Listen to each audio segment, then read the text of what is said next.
বঙ্গোপসাগরে সৃষ্ট নিম্নচাপের প্রভাবে চাঁদপুরে গত 2 দিন ধরে থেমে থেমে বৃষ্টি হচ্ছে। এতে ভোগান্তিতে পড়েছে নিম্ন আয়ের মানুষ। দুর্ভোগ বেড়েছে চরাঞ্চলের বাসিন্দাদেরও। এ বিষয়ে বিস্তারিত জানাতে চাঁদপুর বড় স্টেশন মূলহেড থেকে সরাসরি যুক্ত হচ্ছেন প্রতিনিধি বিল্লাল ঢালি। বিল্লাল, নদীবেষ্টিত চাঁদপুরের এই এই মুহূর্তের পরিস্থিতি আসলে কেমন দেখতে পাচ্ছেন, এবং এখানে যে জনজীবন বিপর্যস্ত, এর বিপরীতে প্রশাসনের কি ধরনের ব্যবস্থা রয়েছে? মাহাতি, মূলত রবিবার থেকে চাঁদপুরে বৃষ্টিপাত শুরু হয়েছে। 2 মিলিমিটার বৃষ্টিপাত হয়েছে গত সোমবার।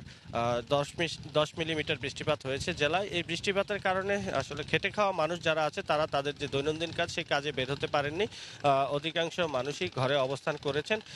এছাড়াও বৃষ্টিপাতের কারণে চাঁদপুর যেহেতু ইলিশের জন্য বিখ্যাত, ইলিশের বাড়ি বলা হয় চাঁদপুরকে, ইলিশের যে জেলেরা আছেন তারা নদীতে নামতে পারেননি, যে কাঙ্ক্ষিত মাছ আহরণ করতে পারেননি তারা।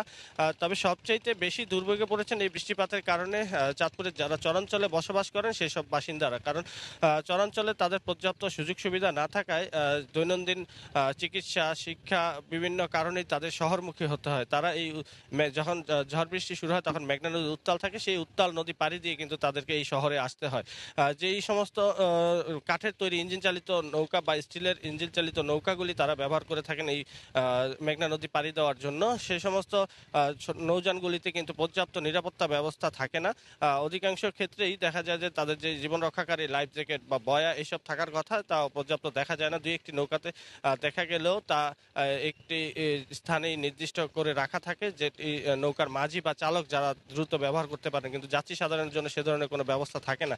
আমি যাত্রীদের সাথে কথা বলেছিলাম, তারা বলছেন যে যেহেতু জীবনের প্রয়োজনে তাদেরকে শহরমুখী আসতে হয়, এছাড়া বিকল্প কোনো ব্যবস্থা নেই তাদের আসা যাওয়ার জন্য, তাই তারা জীবনে ঝুঁকি নিয়ে এখানটাতে আসছেন। নৌযান চালক যারা আছেন তারা বলছেন যে পর্যাপ্ত নিরাপত্তা ব্যবস্থা আছে, যার কারণে তারা এই ঝুঁকিপূর্ণ আবহাওয়াতেও কিন্তু নৌযান চলাচল রেখেছেন। আমি প্রশাসনের সাথে কথা বলেছি, তারা জানিয়েছেন চাঁদপুরে যেহেতু আবহাওয়া এখন পর্যন্ত কিছুটা স্বাভাবিক আছে, সেহেতু তারা বিষয়টিকে মনিটরিং করছেন এবং যখনই দুর্যোগপূর্ণ আবহাওয়া শুরু হবে তখনই কিন্তু তারা এই বিষয়ে পদক্ষেপ নেবেন এবং ছোট ছোট নৌযান যেগুলো আছে সেগুলো চলাচল বন্ধ করে দেবেন। এছাড়া ঢাকা চাঁদপুর নৌ রুটে যে লঞ্চ চলাচল করে বৃষ্টিপাতের কারণে হলেও সেই নৌযানগুলি এখন পর্যন্ত স্বাভাবিক চলাচল করছে। মাহাতির।